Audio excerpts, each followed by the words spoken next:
Programme में एक बार फिर खुशामदीद। बात हो रही थी मौजूदा बढ़ती हुई महंगाई और उसके ख़िलाफ़ ताजर बरदरी सरापा एहतजाज है, और साथ ही साथ इलेक्शंस होंगे वक्त पर नहीं होंगे। पाकिस्तान पीपल्स पार्टी और दीगर जमातें ये मुतालबा करती हुई नज़र आ रही हैं कि आइन और कानून के मुताबिक इलेक्शंस होने चाहिए। लेकिन जब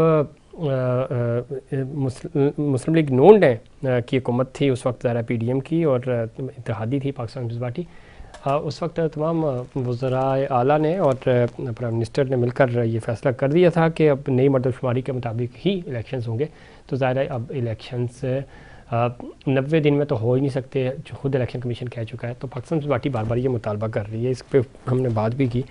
और साथ ही साथ क्या पाकिस्तान तहरीक इंसाफ के चेयरमैन को रिलीफ मिलेगा? आज उनकी सज़ा मुअत्तल हुई, जश्न भी मनाया गया, लेकिन ज़ाहिर है वो दूसरी जो उनके ख़िलाफ़ केसेस हैं उसके अंदर पहले से ही गिरफ़्तारियाँ उनकी मौजूद हैं, तो उसमें वो गिरफ़्तार हैं, रिहाई तो ना मिल सकी।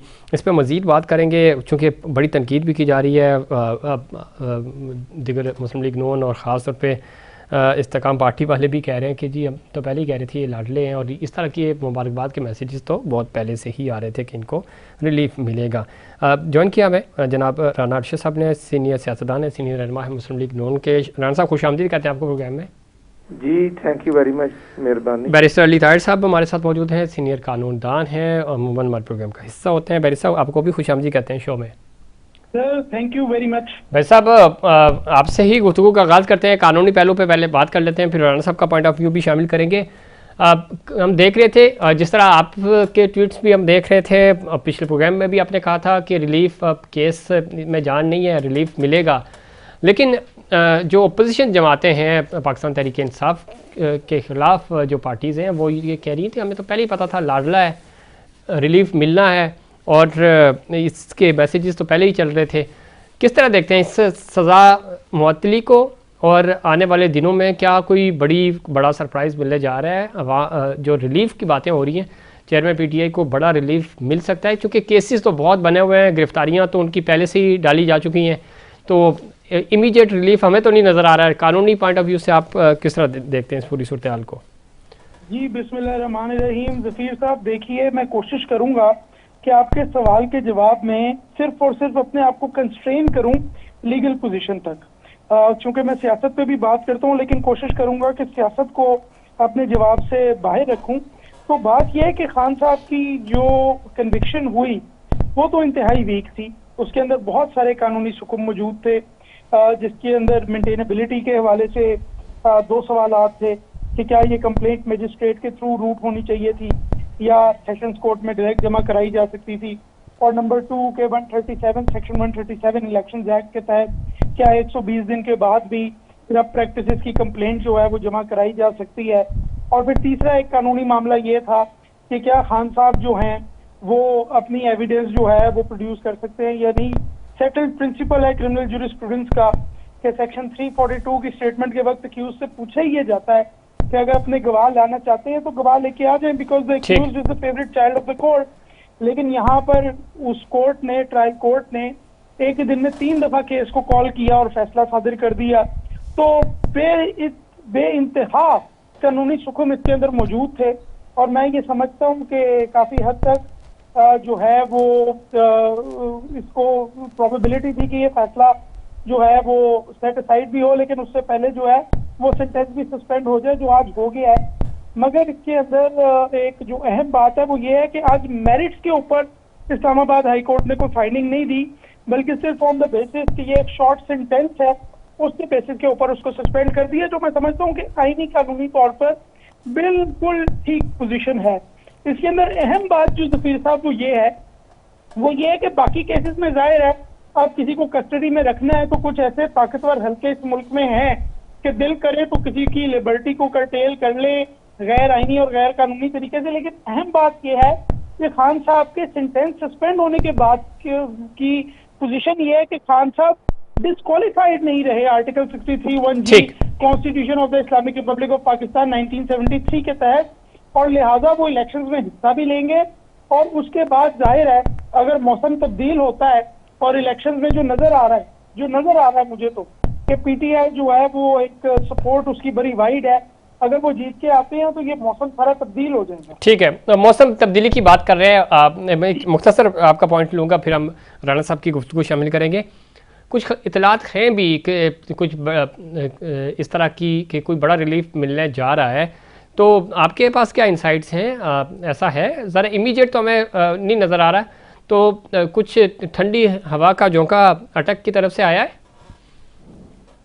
नहीं जफीर साहब, मैं नहीं समझता, क्योंकि सिंध में कम से कम 150 वर्कर्स के ऊपर जो है वो कल और परसों के रोज में एफआईआर काटी गई हैं। बिल्कुल। शायद आपको पता होगा कि मैं तो सिर्फ एक वकील हूँ, मैं कोई पॉलिटिकल वर्कर तो ऐसा नहीं हूँ, जो आप मेरी क्वालिफिकेशन या डिस्क्वालिफिकेशन जैसे भी उसको ले लें, मगर मेरी गाड़ी के ऊपर पुलिस वालों ने डंडों से हमला किया, तो नजर तो ये आ रहा है कि फिलहाल मूड तो यही है कि हर तरह से सरप्रेस किया जाए इस मूवमेंट को, इस सियासी जमात को।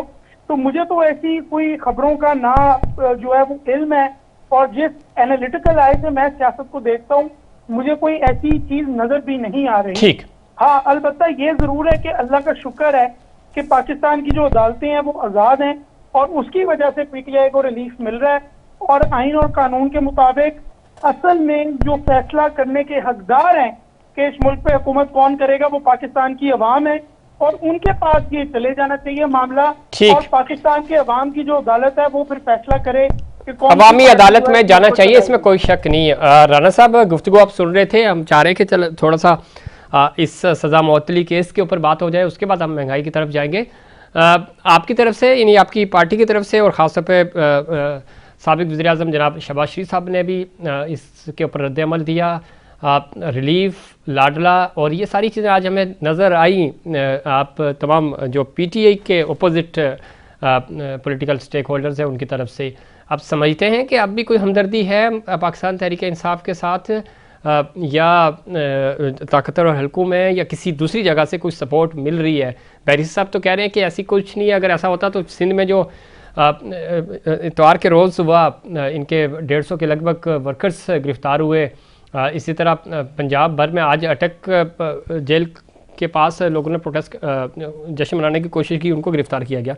तो कोई ब्रेक थ्रू आपको नज़र आ रहा है, या अभी सज़ाएं मज़ीद मिलेंगी? ये मुअत्तली एक टीज़र ही समझ लें। जी, बिस्मिल्लाहिर्रहमानिर्रहीम। सबसे पहले मैं आपका मशकूर हूँ, और आप हमेशा नेशनल और इंटरनेशनल इश्यूज पर बात करने का मौका देते हैं।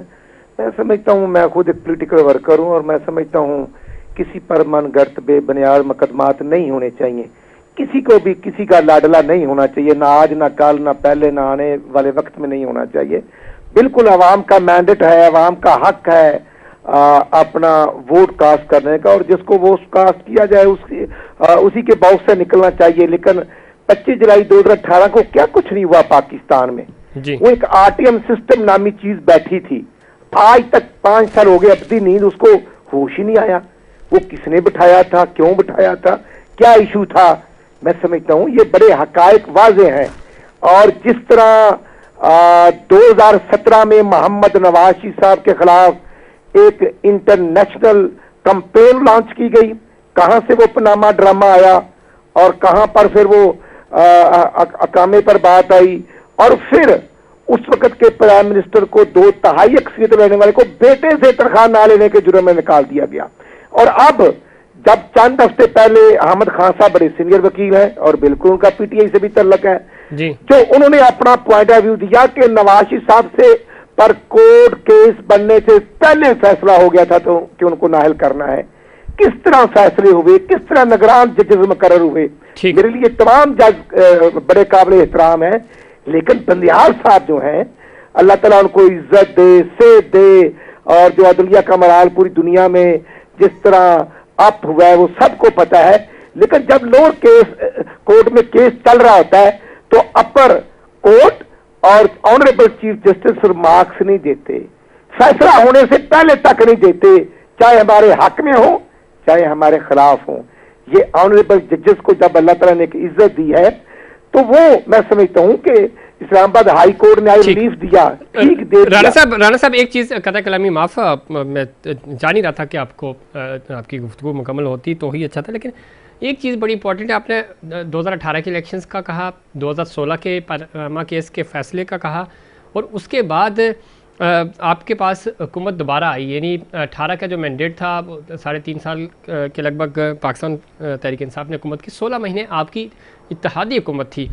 ये वो सारी चीज़ें थी, और जो केसेस का आप कह रहे हैं बंदियाल साहब के हों या इससे पहले के, ये वो सारी चीज़ें हमने देखी 16 महीनों के अंदर, ख़ास तौर पे और उससे पहले भी, कि पार्लियामान 18 की असम्बली में धांधली हुई, RTS बैठा नहीं बैठा, इलेक्शन जैसे भी थे, मैंडेट मिल गया, आपने खुले दिल से कबूल किया और आप अपोजिशन में बैठ के पाकिस्तान तहरीक इंसाफ हुकूमत में चली गई।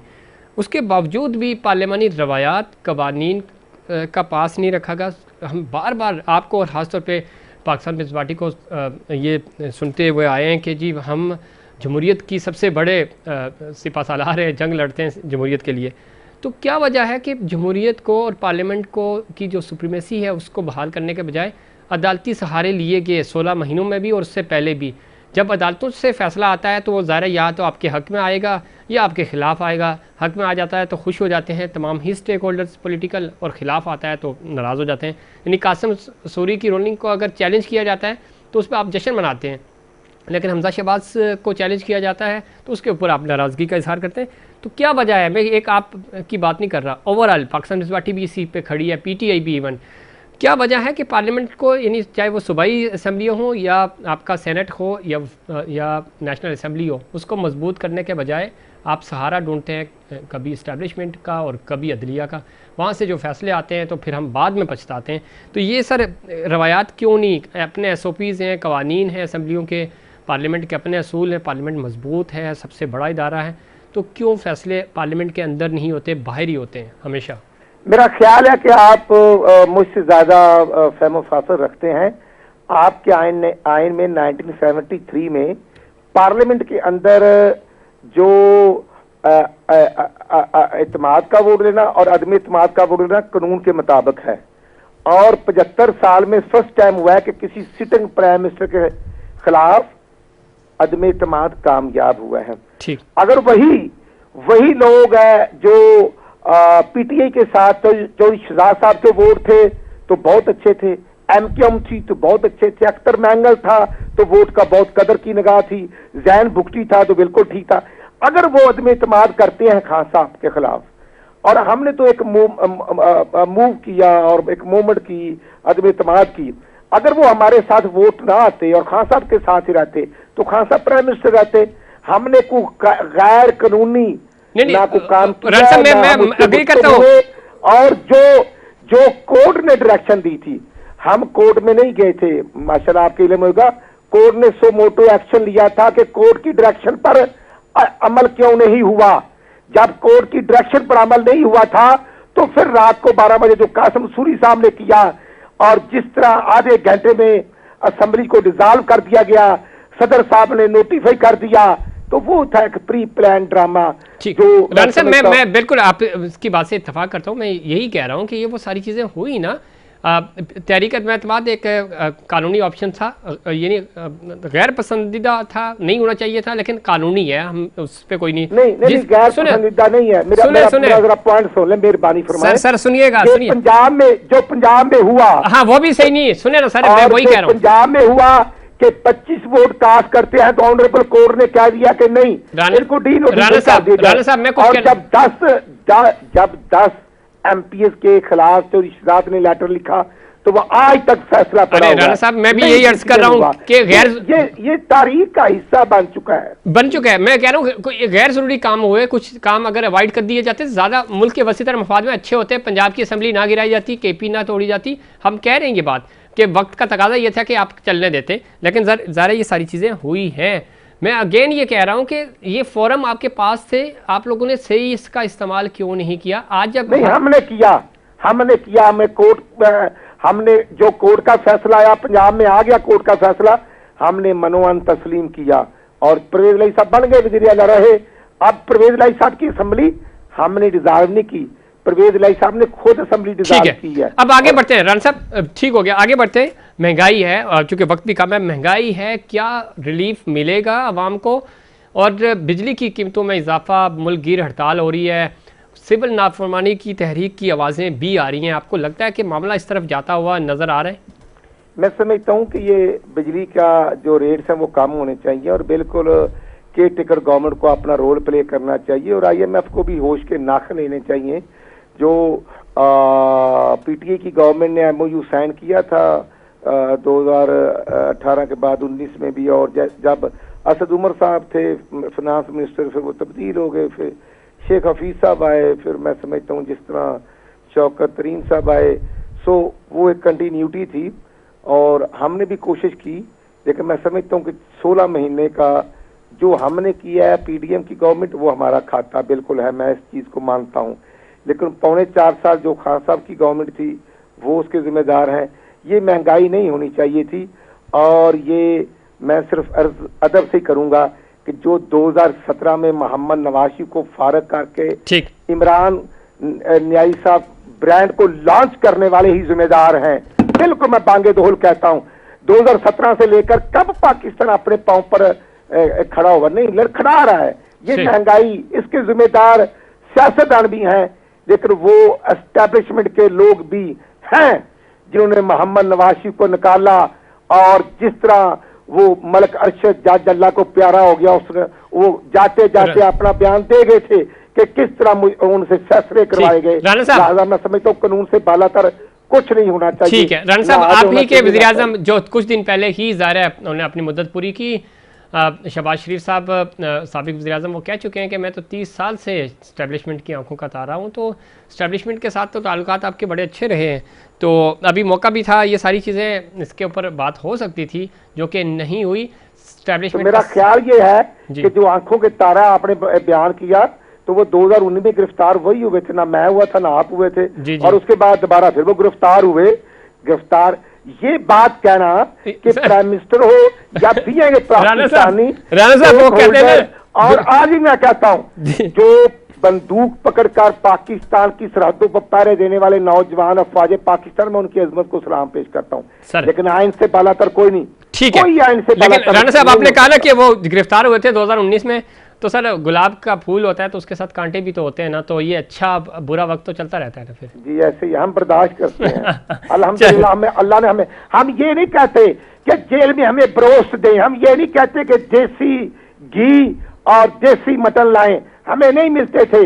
नवाज शरीफ तो जब कोट लखपत जेल में था वहां से निकाल कर फिर नाद की अकूबत खाने में, मियां साहब को भी घर से खाना आता, ठंडा नहीं होता था, घर से खाना आता था। लेकिन मैं कह रहा हूँ कि जो पहले माजी में भी हुआ, जो आज भी हो रहा है, नहीं होना चाहिए ये सारी चीज़ें, ये प्रैक्टिस होनी ही नहीं चाहिए। लेकिन ज़रा एक प्राइम मिनिस्टर, कोई भी साबिक प्राइम मिनिस्टर है, अगर वो जेल में है तो उसको उसके मुताबिक उसकी ट्रीटमेंट होनी चाहिए, उसको वो सारी चीज़ें मिलनी चाहिए, और आम कैदी के भी जो बुनियादी हकूक़ हैं वो उसको मिलने चाहिए।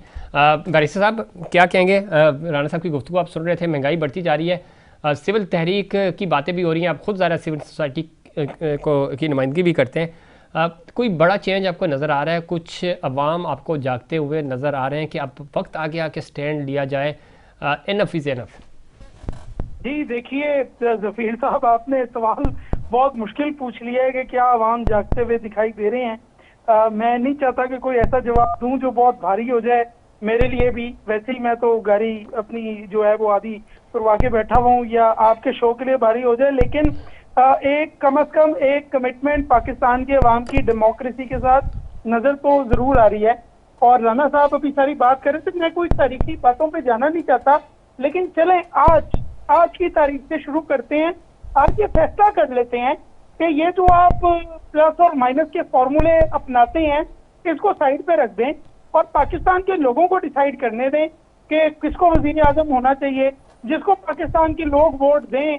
जो आपके प्रीएम्बल में जब ऑब्जेक्टिव रेजोल्यूशन पास हुई तो मौजूद था कि पाकिस्तान को चलाया जाएगा पाकिस्तान के लोगों की मंशा के मुताबिक, किसी अदारे की मंशा के मुताबिक नहीं, तो वो आप चलने दें और फिर देख लें जी जो इलेक्शन में जीत के आएगा वो हुकूमत जो है वो उसकी रेंज को संभालेगा। 90 दिन में इलेक्शन होने लाजमी है, 10 नवंबर से पहले इलेक्शन होना चाहिए। और मुझे पता है कि राणा साहब जैसे जो वाकई जेन्युइन पॉलिटिकल वर्कर्स हैं वो इस चीज पे अफसरदा होंगे कि पाकिस्तान मुस्लिम लीग नून जो बज़ाहिर अपने आप को एक जमहूरी जमात कहती है वो आज सेंसस के पीछे छुप के ये कह रही है कि नहीं, इलेक्शंस को फरवरी या मार्च तक लेके जाया जाए।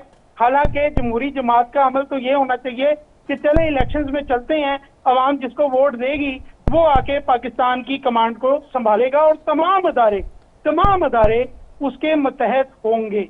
ठीक है, लेकिन इसमें वैसे ये भी तो जरूरी है ना मर्दमशुमारी, चूंकि वो यूथ जो वोट डालना चाह रही है तो वो भी तो महरूम हो जाएगी। नहीं है, आइन 3 जगह पे कहता है। सबसे पहले आर्टिकल 48(5) में, उसके बाद आर्टिकल 105 में और उसके बाद आर्टिकल 224 में कि 90 दिन के अंदर अंदर इंतखाबात होने हैं। जो आप उसके बाद सेंसस के हिसाब से डिलिमिटेशन करेंगे वो अगले इलेक्शन में करामत साबित होगी, लेकिन अभी तो 90 दिन के अंदर इलेक्शन होना है। और इलेक्टोरल लिस्टें तो कानून के मुताबिक देखिए ना जफीर साहब, वो तो ऑलरेडी फ्रीज हो चुकी हैं। अगर मैं इलेक्टोरल लिस्ट में हूँ तो मुझे निकाल कोई नहीं सकता, और अगर मैं नहीं हूं तो मुझे डाल कोई नहीं सकता। कानून के मुताबिक बात कर रहा हूं। ठीक है, तो ये तो फिर इलेक्शंस जो हैं, लेकिन कानून के मुताबिक सर होने लाजमी है। बैरी साहब, कानून के मुताबिक तो राणा साहब भी सुन रहे हैं, इसमें तो कोई शक नहीं कि हमने देखा कि अगर कोई एक आध सीट किसी वजह से खाली होती थी तो फौरी 90 दिन के अंदर इलेक्शन हो जाते थे, मामला बड़े स्मूथली हो जाते। लेकिन ये सारे जनरल इलेक्शन का मामला है, 90 दिन में तो इलेक्शन नहीं हो रहे, 120 दिन में भी नहीं इवन हो रहे, तो अब क्या होगा आगे क्विकली सर? लेकिन चले उन चंद घंटों के बावजूद भी हमने कह दिया कि हो जाएं, 90 दिन में हो जाएं, लेकिन 90 दिन में भी हो तो सही इलेक्शन, पता तो लगे। अभी तो पाकिस्तान मुस्लिम लीग नून और election commission of Pakistan election से भाग रहे हैं। ठीक, आखिरी राणा साहब भाई साहब प्लीज, राणा साहब 10 सेकंड है, मेरे पास वक्त खत्म हो रहा है। आप वाकई इलेक्शन से भाग रहे हैं? मेरा ख्याल ये है, मेरा भाई है, अल्लाह इनको इज्जत दे, हम भागने वाले नहीं है। और यार हम तो मुशर्रफ की लाकानूनियत और उसके बाद वो जैसे पीटीआई बनी, जैसे ये सब कुछ होता रहे, हम नहीं भागे, नाम भागते हैं। 13 जुलाई को 2018 को नवाशी ने लंदन से आकर रावलपिंडी अडयाला जेल गिरफ्तारी दी थी। हम भागने वाले लोग नहीं है, ना हम रोते हैं। राणा सरावत ने 8 महीने जेल काटी थी और फर्श पे रोया नहीं है। एहसन इकबाल भी नहीं रोया और ये शाहिद खान अब्बासी भी नहीं रोए। इलेक्शन कल करवा लें। किसने कहा था कि ये सीसीआई की मीटिंग में वोट दें और उसको नोटिफाई करवाएं? मैं तो समझता हूँ कि इलेक्शन तो विद इन 60 डेज होने चाहिए, अगर नहीं हुए तो 90 डेज होने चाहिए। और अगर सब इलेक्शन वक्त पे होना चाहिए। वक्त खत्म हो गया मेरे पास। दोनों मेहमानों का बहुत शुक्रिया। नाज़रीन, इसमें कोई शक नहीं, इलेक्शंस होने चाहिए और वक्त पे होने चाहिए, लेकिन पॉलिटिकल स्टेक होल्डर्स शायद तैयार नहीं है और सहारा तो ढूंढा जा रहा है, इसमें कोई शक नहीं। मुल्क की बेहतरी के लिए फ्रेश मैंडेट का आना बहुत ज़रूरी है। नाज़रीन, ये था हमारा आज का प्रोग्राम। उम्मीद करता हूँ देखिए प्रोग्राम्स की तरह आज का प्रोग्राम भी आपको पसंद आएगा। मुझे और इनसाइड पाकिस्तान की पूरी टीम को दीजिए इजाज़त। अल्लाह के बाद।